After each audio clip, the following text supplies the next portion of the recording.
This video is not about IS, nor is it about any of the temporary modes that have come and gone. Don't get me wrong, IS is fun, and everyone already knows that it's good, even if they don't personally enjoy it. I've sort of fallen off of it just because I've played so much of it at this point. We're talking about a different roguelike within Arknights. This mode is actually hidden within a different mode. Therefore, I wouldn't be surprised if you, or many others, don't even know it exists. As a casual, you might only encounter it if you're looking to get all the medals in the game. And if you're on the high-end side of Arknights doing things like niche or D15 and IS, anything really challenging like that, most likely this is not what you spec into because it's a really hard mode just to get into. While you might be aware of the mode, chances are you haven't heard much people talk about it because, frankly speaking, not too many people play it. It is a very big time investment. Once you get into it, it does have its niceties. It's plenty enjoyable if that's just what you like to do. If you like adaptation and on-the-spot creativity, then IS is probably more your style. But if you're a fan of long-term planning, resource management, and figuring out the dumbest ways to stall bosses, let me introduce you to RACC.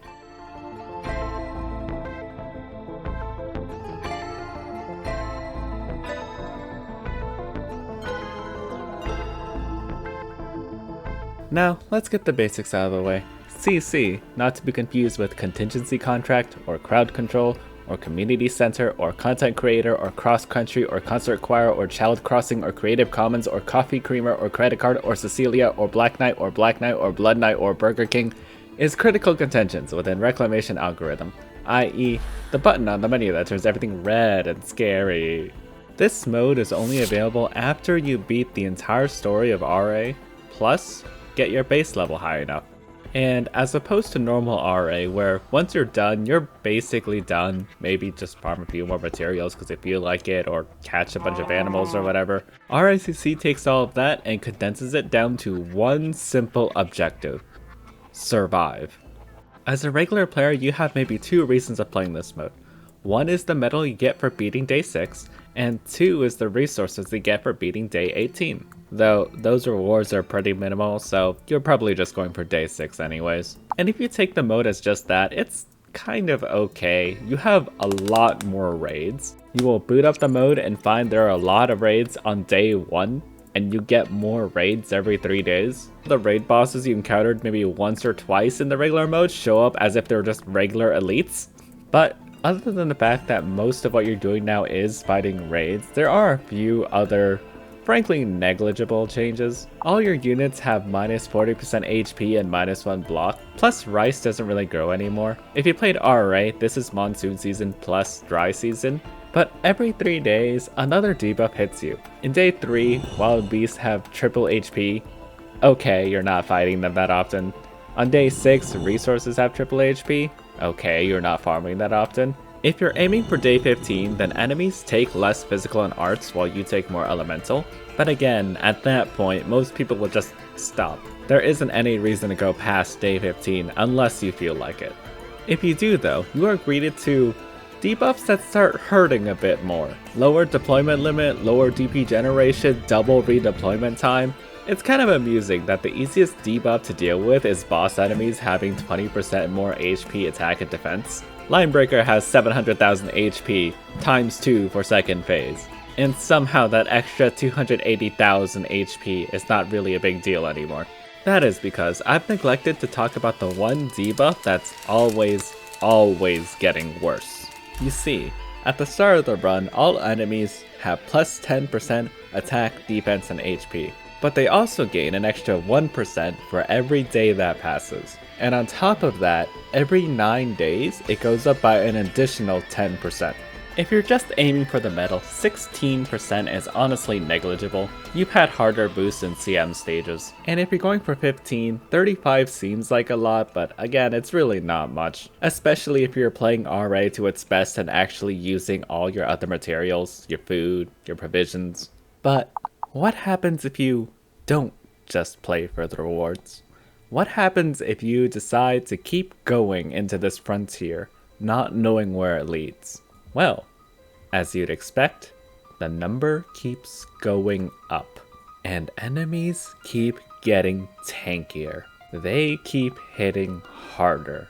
The stalls get longer and longer, and you are powerless to fight against the ever-growing tide of numbers. Every mess up, every screw up is more resources you have to burn just to stay alive. And if you screw up enough, if you mess up enough, if they get to your base because you ran out of stone or water or food, it's all over.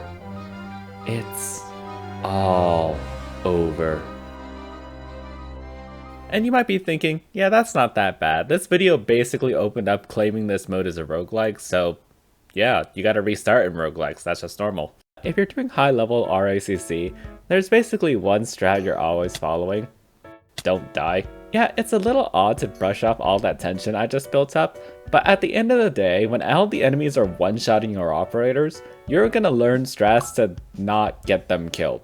At some point, it's not just, oh, I need these operators, or I need to have these materials. It's also thinking about whether or not there's an event going on and you should probably be farming that instead of pushing RA days, or whether or not you have enough time in your break to do an act, or whether or not you should just wait to get an operator instead of trying to do a raid that's a little too hard with your current setup. The interesting thing about roguelikes and Arknights is that if you don't have access to a key tool because you never got them on a banner, you could just wait for them to come back, usually.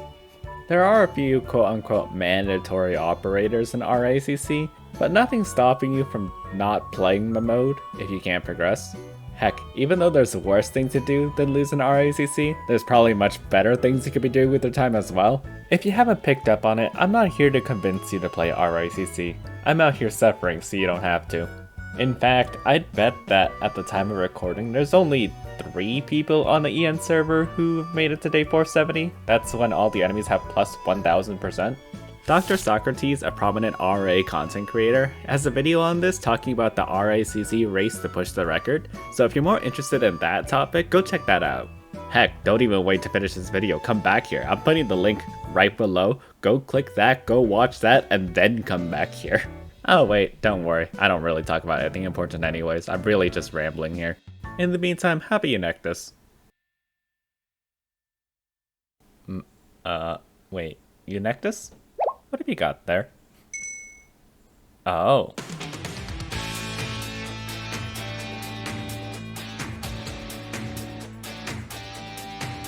You might be thinking, isn't RA already over? Didn't they stop doing updates for it?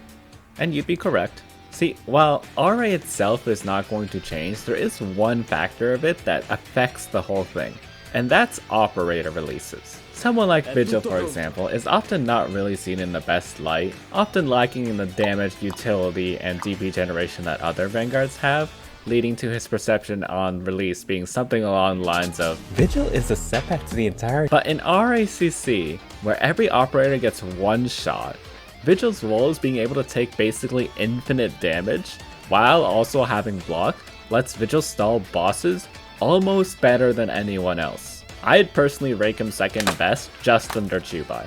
But that's a little debatable because he does cost a lot of resources to use and batteries, but you guys aren't here for the specifics. And you can see this sort of evolution happening with other operators.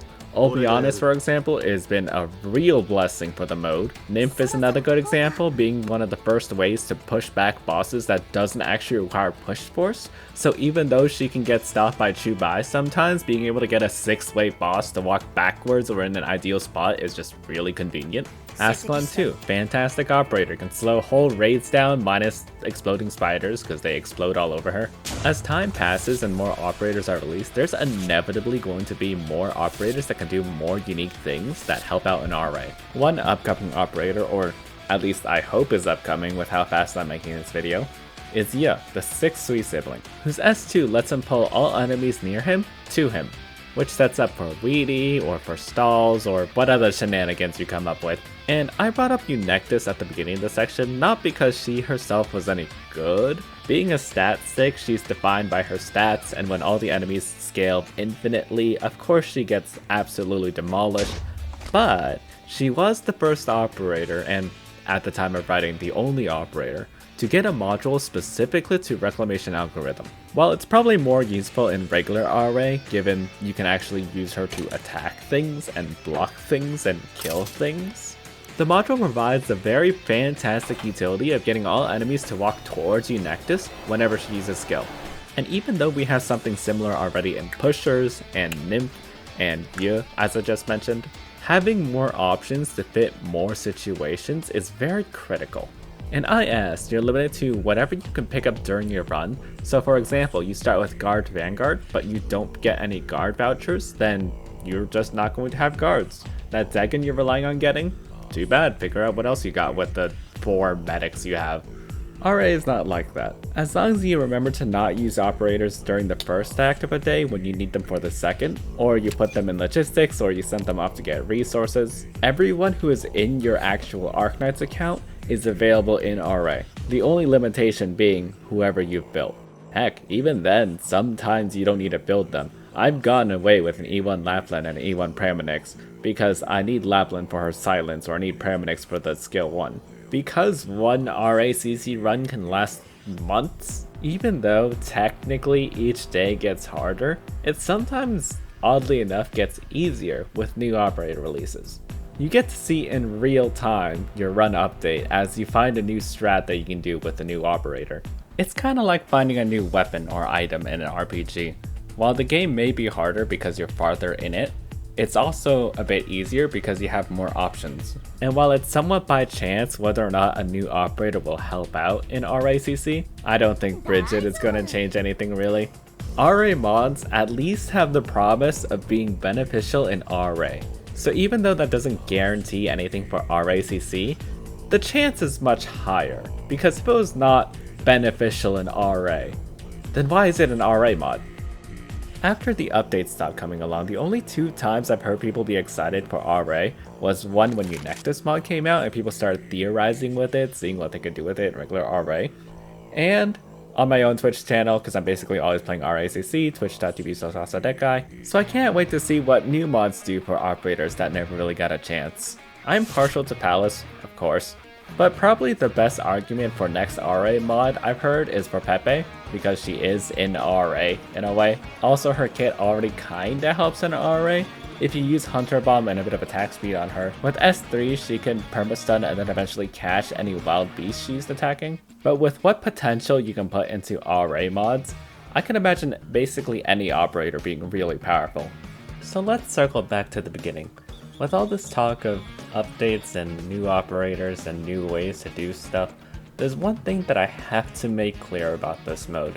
RACC is neither for beginners nor for the faint of heart. Not only do you need to know about everything in RA, you need to have a lot of operators built to get anywhere. While in the early days it's a bit more free, again at 6 days you have many options to do basically normal RA for a bit. If you start pushing records, you're going to more and more want those operators that ease up on your pains. At some point even, you're basically stopped unless you have the anti-Al Rafiq squad.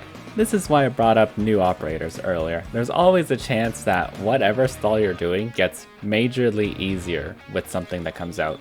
Like imagine if Pepe gets a bit of attack every time she does damage, stacking infinitely forever. It doesn't compare to KOB in terms of boss shredding, but it is another win condition for things like Al Rafiq, or for shortening your stalls or whatnot. And with that, I'd like to point out the magic in RACC. It is a mode that is brutal, unforgiving, and unrewarding. But there is a reward. While IS D15 is about beating impossible odds by finding the best course of action given limited resources, RACC is about taking everything you have and everything you know and pushing it as far as you possibly can. Every single operator is on the table, so you need to know the intricacies of each and every one to use them to their best potential. As things become increasingly dire, you need to be increasingly on point, but in turn you will learn about even the most minor things about some characters, to which you can always turn around and use in your regular gameplay to look really cool, like those niche night clears or whatnot. Well, yes, I'm not going to learn about every single operator. I can't see myself ever using Chiave in RACC, for example. There is still a very real and wonderful feeling about taking operators that you thought were good or maybe even great before and then really getting to pull them apart and learn all the intricacies. Is the mode tedious? Yes, in fact, it's only tedium. But that's kind of why I like it in the end. Arknights is a gacha game, and a lot of gachas nowadays lean into the gacha side of things. You grind currency to pull for characters, to grind for more currency, to pull even more characters. But Arknights is one of the few that still leans into the game side of it. RACC is not a fun mode. Heck, it's not even that entertaining of a mode, but give it a shot. I don't expect everyone to like this mode. Heck, very few people like RA as is. But if you want to get to know the systems a bit better, to learn more intricacies, to figure out what operators do, and push them as far as you can, give RICC a shot. Just remember to farm a lot of stone, lighting, ore, water, and blue seasoning before you do. And also all the feral territory stuff, because you can't farm that once you get into the mode. And if you end up liking RACC because of this video, or maybe the discussion that comes after, then by all means, start talking about it. Start letting people know that this is actually something worth trying to do. And maybe once we've all got runs long into the thousands, someone's gonna find that NPC that drove me down this hellhole to begin with, and maybe we'll get that one bug patched where AoEs have a hit limit.